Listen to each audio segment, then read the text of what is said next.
Good morning. This is Emily from Grammy's Garden. I'm so glad that you're with me today, and I'm going to be making bone broth from, I have 3 packages of these bones that I got from a local butcher, and I'm so happy to have them, and I'm going to make some delicious bone broth.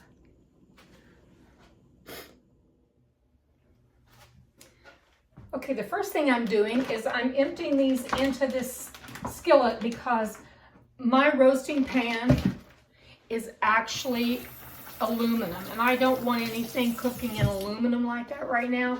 So I do have a big, like Oster type roasting pan that they'll be in for like 24 hours or so. Once I get these, I'm basically putting them in and braising them.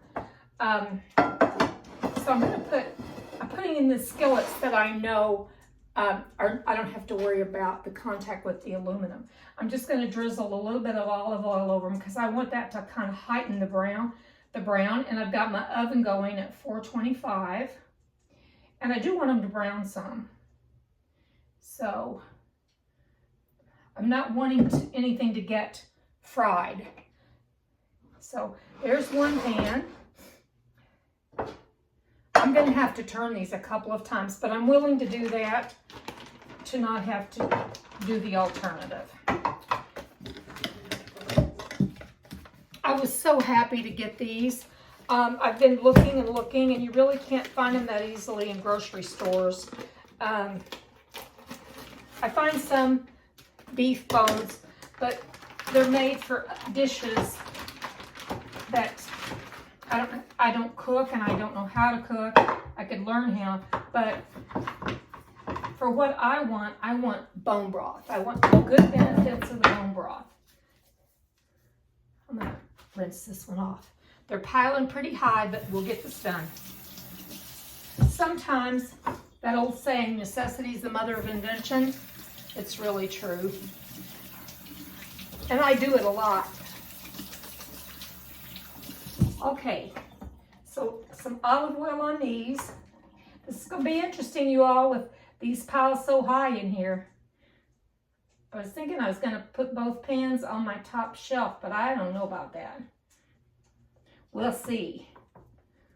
I'm loving how these look. So, in the oven, they're going to go like this with just olive oil.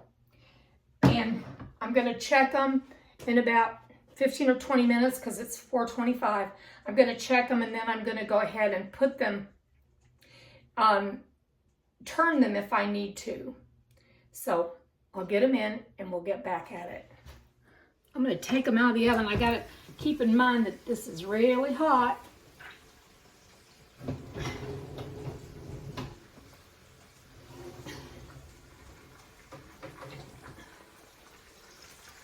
Okay, I'm seeing some brownness. I really want more than that. So I'm going to turn them and see if I can get more the other way. There's those. Thankfully, these pans are working for me. They're not working as nicely. I'm getting ready to go on Amazon and get myself, because I don't like cooking stuff in aluminum anymore. So I need to go on and get myself a nice, ooh, look at that. A nice roasting pan. Let me show you this. If I can get a good grasp on it here. See all that marrow? It's so good for us. I started gardening and canning because I was preserving things, and I love gardening. It's like probably one of the happiest things I do.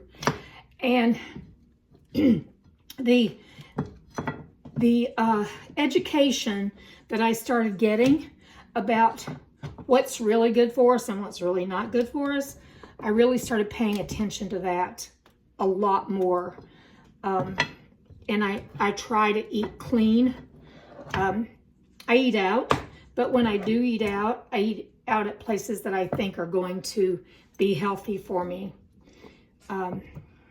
Because we have one body and it takes good care of us. As a nurse, I know that, and I need to pay attention to that. And I didn't for many, many years. And as a result, I paid some prices for that. So I'm not here to lecture anybody about habits of what they eat, but I'm just, when I do something like this, I feel like I'm doing something really good for my family and for myself. Okay, I'm gonna put this one back in and turn this one. I'm gonna get them back in. I'm gonna give them about 20 more minutes, and then we're gonna transfer into my cooker. And I spoke wrong, mine's actually a Nesco cooker. And I've canned tomatoes and ketchup and all kinds of stuff with that the last few years and liked it a lot. I'm ready to put it in my roasting pan. I'm gonna set it at 250 degrees because it's gonna be here a long time.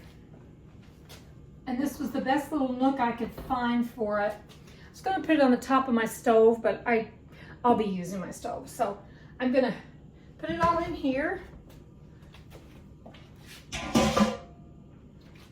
And I'm actually just gonna dump it in.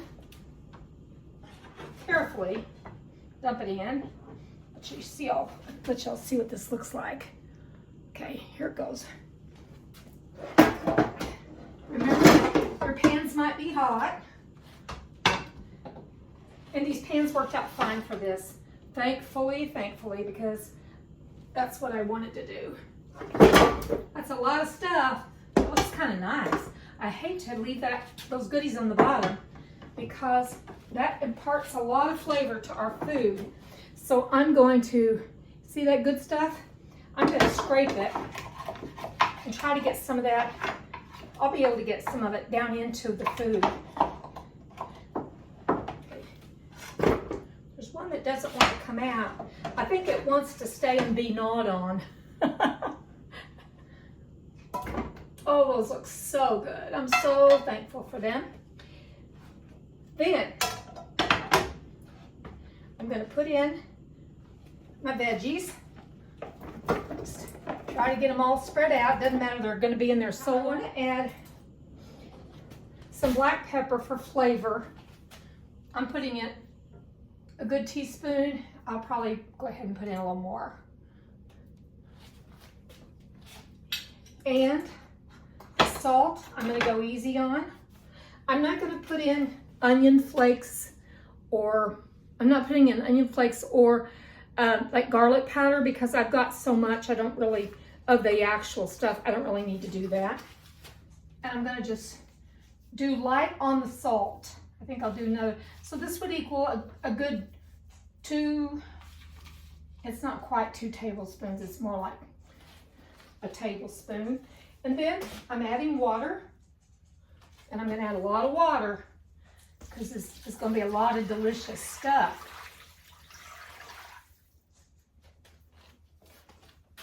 One thing I forgot to add, and I was putting water in, I thought I saw the container, is bay leaves. So I'm going to put in 3 bay leaves, and I'm going to kind of crush them. When I take the bones out with the meat on it, I'll take the meat off the bones and save that meat. If there's enough there to make something with it. But I will strain all of the other things out after I take the bones with the meat out. Then I'll strain everything. And most of these vegetables will be all cooked up. It's going to be really interesting to see that. And I'll show you that. I'm just going to crumble these and just kind of disperse them. Like the amount of time we're talking, everything is going to be melded together and wonderful. So let's come over here and take a look. There's the pot. And it's already got good stuff floating on the top. Okay, I'll be back. It's going to be 24 hours at least, and we'll get this ready for canning. Good morning. It's 6:50 a.m. and I believe I started this project when it's 9:30 today. This started cooking, it'll be 48 hours. So we're just shy of 48 hours. I strained it from here to here. I strained it, and now I've got this big pot. I'm trying to think how many quarts this is. I'm gonna fill at least a canner full. What I'm gonna do now is let this cool down so that the fat, you can see the fat's already coming to the top. The lighter flecks that are down in here that you see, that's actually probably almost a 1/2 inch beneath the surface with fat floating on the top. And you can see that fat that's floating there. I want as little fat in it as possible. I just think I'll have a better taste of the product. So I'm gonna let this cool down. I'm gonna put it in my refrigerator when it gets just a teeny bit cooler.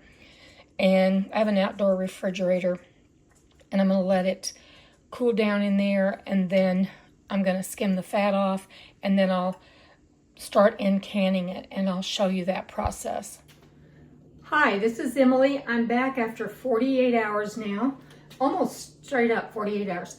And I'm going to be showing you how I'm gonna get the fat off of this. I took it outside and set it on my patio after I strained it this morning, and it was 30 degrees, 32 degrees, and I set it out there as long as the temperature was in the 30s, and then I brought it back in. So I'm gonna take the lid off and start draining it. The fat has not come to the top, so I'm gonna dip it.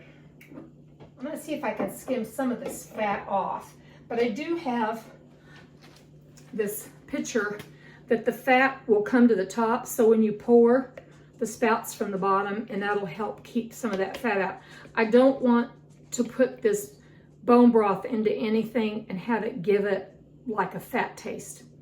A little fat content's fine, but I don't want a bunch of fat in it. I've got my pressure cooker just heating up a little bit, and we'll get it warmed up, and my jars have been washed, cleaned, and the lids and the rings. And I'm going to see if I can get this out of here, and I want to dip it. Let's see. Do that. I'm going to dip it into a container if I can. I'm hoping that I can get a little extra light. There's a lot of fat on this, y'all. So I'm going to be doing this, and then I'm going to come back and we're going to start filling up these jars. Okay, I'm going to start dipping this into this container. Isn't that beautiful? Look at the color of that. That's a nice color. See how the fat's on the top? You can see that. I want a little more because I want to fill my jars. I'm not sure how much I got here. My granddaughter gave me this pot for Christmas. I think it was Christmas, and I can't remember for sure how much. Now, I want to be sure that's not fat.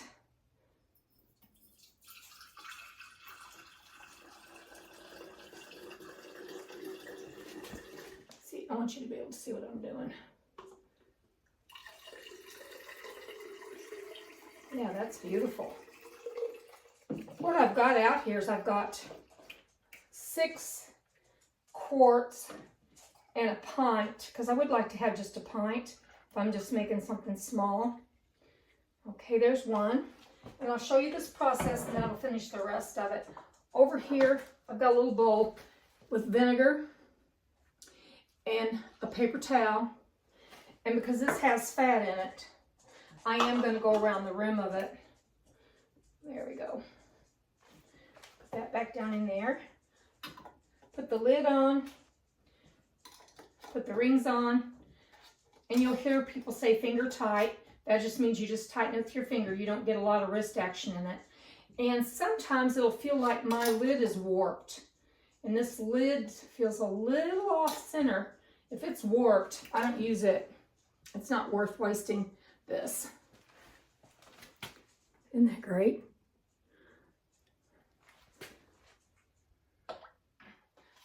I prepared this. This is a Presto. I prepared it by putting 3 quarts. This is the instructions that came with this Presto. 3 quarts of water in the bottom, and I put a splash of vinegar because my water is exceptionally hard. And that keeps your jars from having that hard water stain on the outside of them. Okay, I'm going to get them all complete, and then once I get the canning process started, I'll let you know where we're at with it. Okay, I'm getting ready to put my last quart in the canner. Got it here, got the lid on, had to go wash another one. So that amount of broth, which I wasn't sure how to even estimate it, has given me 1, 2, 3, 4, 5, 6, 7 quarts. There was a lot of fat on this that I really didn't see. Now here on this canner, on this Presto, it says align arrow with arrow. And on the lid, here's my arrow right there. Okay, I got it aligned. And you turn it and it'll lock in place.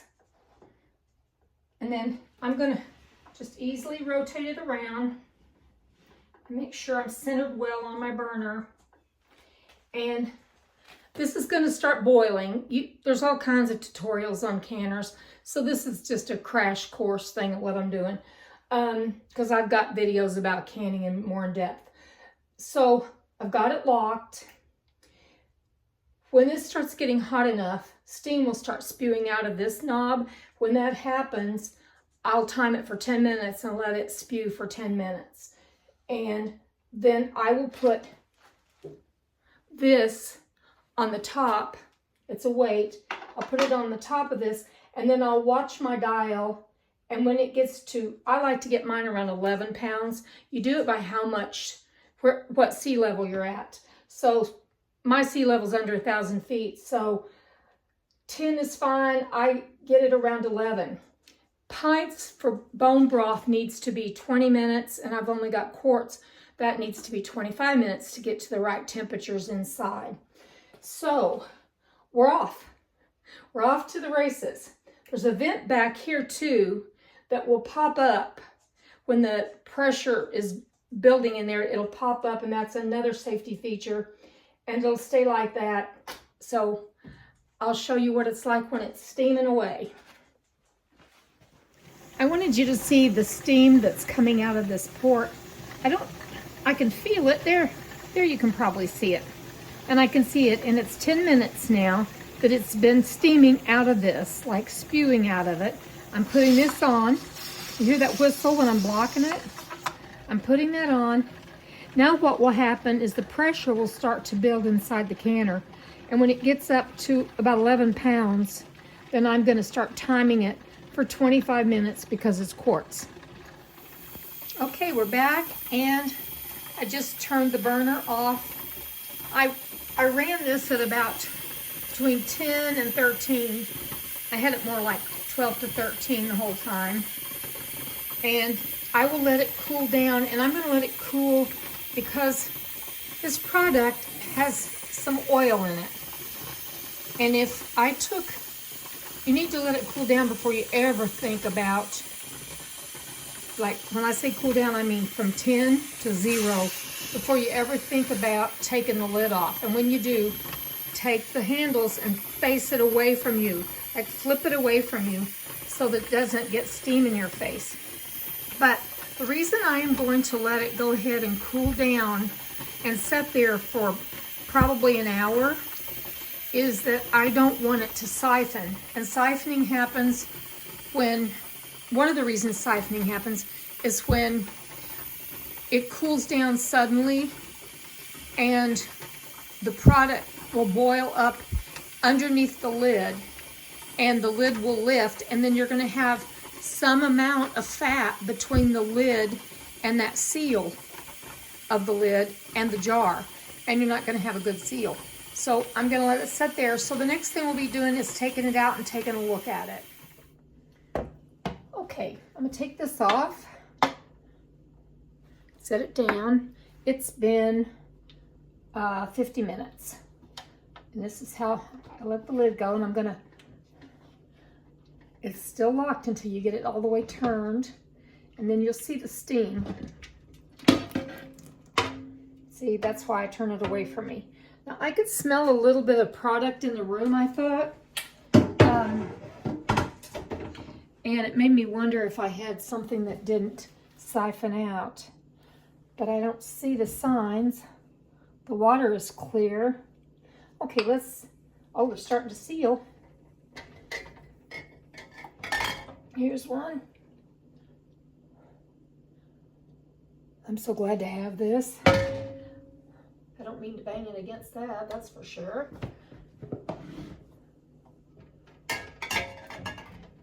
I try not to tilt them when I lift them out.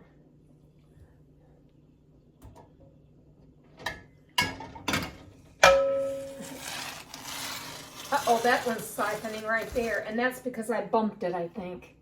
So that means that will cool I down. checked that jar this morning after it's sitting there for 24 hours and cooling, and it had sealed well. In the freezer.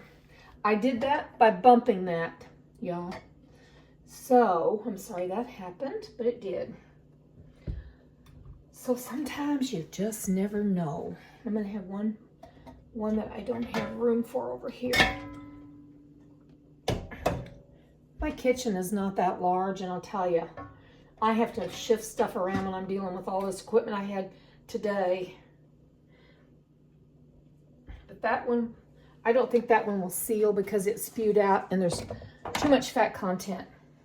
So let's move this back and come over here. And you can see these pretty jars. So that's it. I hope y'all have a great day.